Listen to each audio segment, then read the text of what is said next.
The wind sweeps over the sand. The sun burns away footprints. And with every passing year, the landscape begins to erase the evidence that someone was ever there at all. Just outside Albuquerque, New Mexico, there's a stretch of empty desert known as the West Mesa. At first glance, it's unremarkable. Dry earth, scattered brush, endless sky, the kind of place you'd drive past without ever giving it a second thought. But beneath that quiet landscape lay one of America's darkest unsolved mysteries. 11 women, one unborn child, a killer who vanished without a trace. And perhaps the most disturbing question of all, did he get away with murder because no one cared enough about his victims? We Knox Files. And tonight, we're opening a case that still haunts investigators nearly 2 decades later. If you enjoy meticulously researched true crime documentaries that separate fact from fiction, consider subscribing. Every week, we uncover cases where the truth is often stranger than anything Hollywood could invent. Now, let's return to the New Mexico desert. February 2nd, 2009. It wasn't detectives who made the discovery. It wasn't a hunter. It wasn't construction workers. It was a dog. Christine Ross had taken her dog, Ruxa, for an ordinary walk near 118th Street on Albuquerque's rapidly expanding western edge. Developers had already carved roads into the desert, preparing the land for a new housing subdivision. Families would eventually live here. Children would ride bicycles through these streets. None of them knew what lay beneath their feet. As Ruka wandered off the trail, the dog stopped near an eroded patch of dirt. Something white protruded from the ground. Christine looked closer. At first, it resembled an old branch. Then she noticed its shape. It looked disturbingly familiar. Unsure what she'd found, she snapped a photograph and sent it to her sister, a registered nurse. The reply came back almost immediately. That's a human femur. Within hours, Albuquerque police sealed off the area. At first, investigators believed they were dealing with a single set of remains. They couldn't have been more wrong. As forensic teams carefully peeled back layers of desert soil, another grave appeared. Then another. Then another. The excavation expanded by the day. Soon, investigators realized this wasn't an isolated murder scene. It was a cemetery. By the time the search was complete, 11 women had been recovered from shallow graves spread across the mesa. One of them had been pregnant. Her unborn child was buried alongside her. The victims had been placed without clothing or personal belongings, making identification painfully difficult after years of exposure to the desert. The discovery stunned the nation, not simply because of the number of victims, but because nobody had realized they were all missing. How does a serial killer abduct 11 women over roughly 2 years without triggering one of the largest homicide investigations in American history? That answer begins several years earlier, long before the bones surfaced, long before the television cameras arrived, back when mothers were still searching for daughters who never came home. Between 2003 and 2005, women began disappearing from Albuquerque's East Central Corridor. Locals knew the area well. Rows of aging motels, liquor stores, pawn shops, long stretches of road where addiction, poverty, and prostitution collided every night. Many of the missing women struggled with drugs. Several survived through street-level sex work. Some drifted between shelters, cheap motels, and temporary apartments. To many people, they became invisible, but not to their families. Every disappearance left behind someone waiting. A mother wondering why the phone stopped ringing. A sister checking hospitals. Children asking when mom was coming home. Birthdays passed. Christmases came and went. Hope slowly gave way to silence. One mother remembered something so ordinary that it became unforgettable. Her daughter left the house in such a hurry that she forgot to unplug her curling iron. When the family returned, it was still sitting on the bathroom counter, hot, waiting for someone who would never walk through that door again. Details like that don't appear in police statistics. But they're the moments families carry forever. Each missing woman had a life before she became a headline. They laughed, made mistakes, dreamed about starting over. Some were trying to beat addiction. Others wanted to reconnect with their children. Many were only in their 20s. Their lives became reduced to labels. Drug user, prostitute, high risk. Words that often shaped how urgently their disappearances were treated. And perhaps, how little attention they received. There was, however, one detective who refused to dismiss the pattern. Her name was Ida Lopez. While many missing person reports remained isolated case files, Lopez noticed something deeply unsettling. The same type of women, disappearing from the same neighborhoods, within the same narrow window of time. She began creating her own list: names, dates, physical descriptions, known associates, the last confirmed sightings. One by one, she documented women who seemed connected by far more than coincidence. It wasn't guesswork, it was pattern recognition, the kind that has exposed serial killers before. As the list grew longer, Lopez became convinced Albuquerque wasn't witnessing random disappearances. Someone was hunting. Yet despite her growing concerns, there was no citywide warning, no serial predator task force, no public campaign urging vulnerable women to stay off the streets. Life in Albuquerque continued almost unchanged. Traffic flowed down Central Avenue, neon motel signs flickered after dark, and somewhere, a killer continued selecting victims. Years later, investigators would discover something chilling. Many of the women found on the West Mesa had already appeared on Detective Lopez's unofficial list before anyone knew a burial ground even existed. Her observations would later become one of the investigation's most important foundations. But there was another warning, one almost impossible to believe. Years before the graves were uncovered, a grieving mother walked into the Albuquerque Police Department with information that should have stopped everyone in their tracks. She believed her missing daughter was buried somewhere on the West Mesa. Police searched the area. During that search, investigators reportedly located a human jawbone. It wasn't identified as belonging to her daughter. So the search ended. The assumption was simple: wrong location, wrong remains, case closed. Except, it wasn't the wrong location. Years later, when the excavation finally began, investigators made an astonishing discovery. Her daughter had been there all along, buried beneath the same desert where her mother had begged authorities to keep looking. Sometimes history doesn't hinge on complicated forensic science. Sometimes it hinges on whether someone decides to dig just a little deeper. As investigators continued uncovering grave after grave, one horrifying realization became impossible to ignore. This wasn't the work of someone acting in panic. The graves were deliberately spaced. The bodies had been transported. The killer had returned to the same isolated stretch of desert repeatedly over months, possibly years, without being interrupted. That kind of confidence raises uncomfortable questions. Did he know the area intimately? Did he live nearby? Or did he simply understand something society refused to admit? That women living on the margins could disappear, and almost no one would notice. By the end of the excavation, the West Mesa was no longer just another crime scene. It had become one of the largest serial homicide investigations in New Mexico history. But identifying the victims would prove only the beginning. Because once detectives learned who these women were, they also uncovered a trail of missed warnings, missed opportunities, and investigative failures that still spark debate today. And as you'll see next, the biggest mistake may have happened years before the first bone ever surfaced. The excavation quickly transformed into something investigators had never expected. What began as a single recovery became a painstaking operation that stretched across weeks. Every inch of soil had to be treated like evidence. Heavy machinery could only do so much before archaeologists and forensic anthropologists took over, working with brushes, trowels, and measuring tools instead of shovels. Every layer of dirt was photographed. Every fragment of bone was mapped before it was touched. The desert had preserved almost nothing.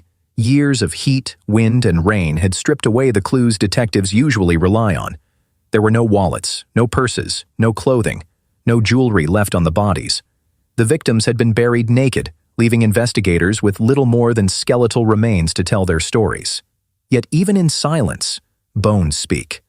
The Albuquerque Police Department assembled what became known as the 118th Street Task Force.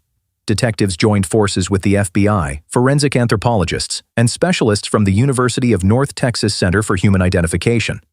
Their mission was simple to describe, but incredibly difficult to achieve. Give these women their names back, dental records, DNA profiles, medical histories, old X-rays.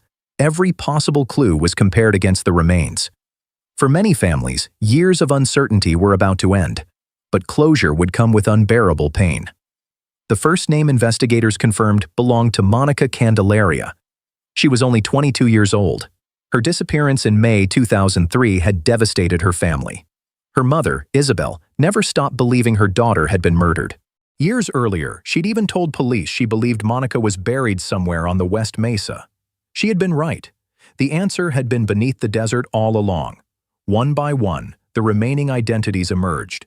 Cinnamon Elks, Michelle Valdez, Julie Nieto, Doreen Marquez, Victoria Chavez, Veronica Romero, Virginia Cloven, Evelyn Salazar, Jamie Barella, Selenia Edwards. Each confirmation meant another family receiving the phone call they had feared for years. But it also revealed something investigators could no longer dismiss. 10 of the 11 victims fit nearly the same profile. Young women, most between their late teens and early 30s, many struggling with addiction, many surviving through prostitution along Albuquerque's East Central Corridor. These weren't random victims. Someone had deliberately selected women he believed society would overlook. And for years, he'd been right. One case, however, stood apart. Jamie Barella was only 15 years old. She wasn't involved in prostitution. She wasn't known to abuse drugs. She had simply left a family gathering with her older cousin, Evelyn Salazar, and never returned. Her mother later remembered the tiny detail that haunted her more than anything else. Jamie had left her curling iron plugged in. It was still warm when she realized her daughter wasn't coming home. Sometimes grief isn't defined by dramatic moments. Sometimes it's a household object that never gets put away. A bedroom left untouched. A birthday that passes without celebration. A phone number you can never bring yourself to delete. Then there was another victim whose story puzzled investigators from the very beginning. Selenia Edwards. She was 15 when she ran away from a group home in Oklahoma. Unlike the other victims, she had no established ties to Albuquerque. Her journey across several states remains only partially understood. Investigators believe she traveled through Texas and Colorado before eventually arriving in New Mexico, where she was seen in areas associated with street prostitution. Exactly how she reached Albuquerque and who she met along the way remains uncertain. Her presence raised an unsettling possibility. What if the killer wasn't simply hunting local women? What if at least some victims had been trafficked across state lines? Investigators couldn't prove it, but they couldn't ignore it either. As forensic experts continued examining the remains, another frustrating reality emerged. The official cause of death for every victim was listed as homicidal violence. Yet no one could determine exactly how they had been killed. There were no gunshot wounds, no knife injuries preserved in the bones, no obvious fractures pointing to blunt force trauma. One explanation fit the available evidence better than the others: strangulation. Unlike bullets or broken bones, strangulation often leaves little trace once soft tissue has decomposed. Investigators have said the skeletal evidence was consistent with that possibility, but the remains could not conclusively prove it. Whoever committed these murders understood something terrifying. He knew how to kill without leaving obvious forensic evidence. That suggested experience, control, perhaps even practice. The more investigators learned, the less these murders resembled spontaneous acts of violence. They looked organized, calculated, methodical.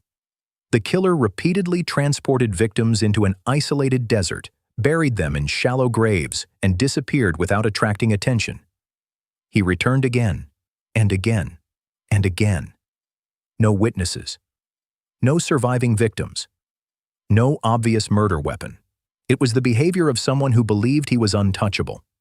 Meanwhile, detectives revisited hundreds of missing person reports, old interviews, motel records, arrest reports, and vice files.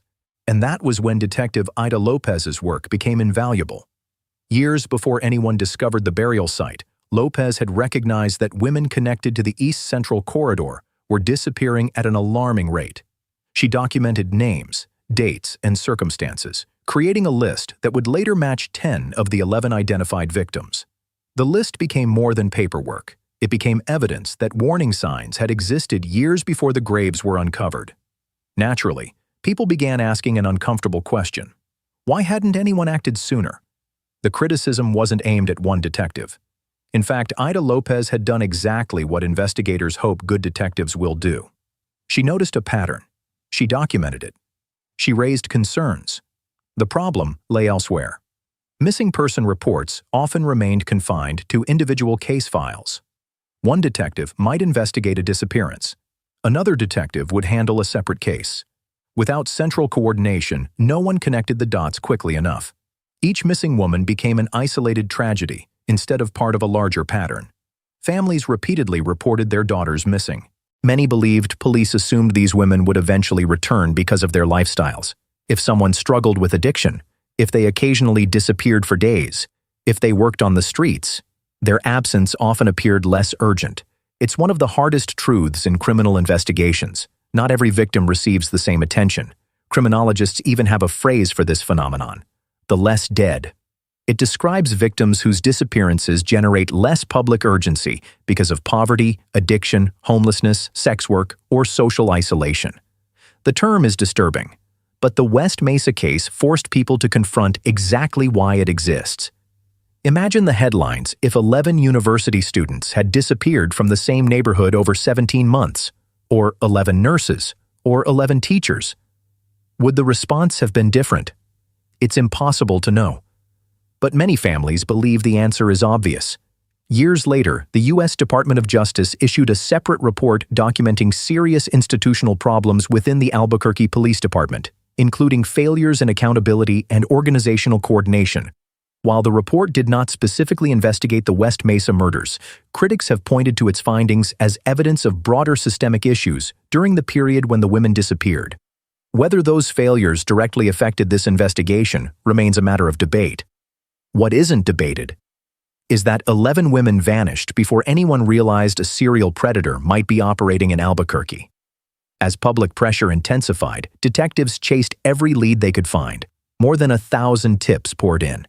Psychics claimed to know the killer's identity. Anonymous callers accused neighbors. Old grudges became murder accusations. Detectives investigated them all. Most led nowhere, but hidden among the noise were two names investigators kept returning to. One belonged to a violent predator who lived only a few miles from the burial site. The other belonged to a convicted serial rapist whose behavior terrified even seasoned detectives. Both men had histories of targeting vulnerable women. Both had connections to the East Central Corridor, and both would become central figures in one of America's most frustrating, unsolved murder investigations. But whether either man was truly responsible is a question that remains unanswered to this day. And that's where our investigation turns next. The deeper detectives dug into the case, the more one name kept resurfacing: Lorenzo Montoya. If you laid a map of Albuquerque across a table and marked every known disappearance, every location tied to the victims, and every road leading toward the West Mesa burial site, his name sat disturbingly close to the center. Montoya lived in a trailer park less than 3 miles from where the bodies were eventually discovered. Distance alone proves nothing, but his history demanded attention. Years before the West Mesa victims disappeared, Montoya had already come to the attention of police for soliciting prostitutes along Albuquerque's East Central Corridor, the same area where many of the victims were last seen. In one incident, investigators alleged he attempted to sexually assault and strangle a woman after luring her to an isolated location. The case was later dismissed, but the allegations painted a deeply troubling picture. His former girlfriend also reported repeated violence and claimed he once threatened to kill her and bury her in lime. Looking back, those reports feel less like isolated warnings, and more like pieces of a puzzle no one had assembled. Then came December 2006, a night that changed everything. Montoya invited a 19-year-old sex worker named Shakira Hill to his trailer. What happened inside remains horrifying. According to investigators, he attacked her, restrained her with tape and cords, and began moving what he believed was her lifeless body toward the boot of his car. But he made one fatal mistake. Shakira hadn't arrived alone. Her boyfriend, Frederick Williams, had been waiting outside. When Hill failed to return, Williams approached the trailer. What he witnessed was enough to convince him she was about to disappear forever. Williams fired. Montoya died at the scene. For detectives working the West Mesa case years later, the similarities were impossible to ignore. A vulnerable woman, restraints, an attempted body disposal, a man with a history of violence against sex workers. Former investigators would later describe the assault as so controlled and so brutal that it appeared unlikely to have been his first violent crime. Then investigators discovered something else. Inside Montoya's home was a video recording. Part of the footage showed him with an unidentified woman. Investigators later released still images, hoping someone might recognize her. No one ever did. To this day, her identity remains unknown. Yet the response never matched the danger. Today, criminologists often use the phrase "the less dead" to describe victims whose disappearances receive less public urgency because of addiction, homelessness, poverty, or sex work. It's a cold expression, an uncomfortable one. But the West Mesa murders force us to confront why it exists. Because predators understand something terrifying. They don't choose victims at random. They choose victims they believe no one will fight for. Victims whose absence won't dominate the evening news. Victims whose files might quietly gather dust. If that's what happened here, then the killer's greatest weapon wasn't a rope, or a vehicle, or an isolated stretch of desert. It was society's indifference. Today, the West Mesa Memorial Park stands where the graves were once hidden. Families helped shape the memorial, with each victim honored by name, a bench, and a tree chosen in her memory. It is no longer anonymous ground. It is sacred ground. The case, however, remains open. Detective Ida Lopez, the same detective who recognized the disappearance pattern years before the graves were found, has continued working the investigation in the department's cold case unit. Officials have repeatedly stated that new forensic techniques continue to be evaluated, tips are still accepted, and the reward for information remains available. Maybe one day, a forgotten DNA sample will finally match. Maybe someone carrying the weight of a secret will decide to speak. I'm Knox Files. Every case leaves behind questions. Our job is to make sure they're never forgotten. Thanks for watching. Until next, stay curious and stay safe.